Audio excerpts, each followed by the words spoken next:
जय जोहार संगवारी हो का आप मन शक्ति जिला के चंद्रपुर गे महानदी के तीर में बिराजे है माँ चंद्रहासिनी। चंदा कस मुख औ ममतामयी रूप माता के दर्शन मात्र ले सबो दुख दूर हो जाते। ये मंदिर है अब्बड़ पुराना। ये यहाँ महाभारत के जीवंत झांकी औ पवन पुत्र हनुमान जी के भव्य मूर्ति देखे बा आप मन ल मिल जाहे।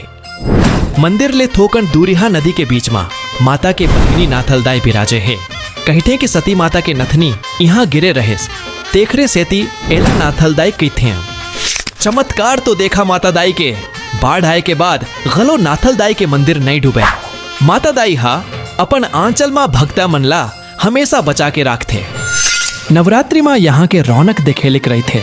हजारों लाखों जोत जलत है तेमा शामिल होए बर दुनिया भर ले भक्त मनाथे। ताप मन घलो एक बार चंद्रपुर जावा और माता दाई के दर्शन करके आवा।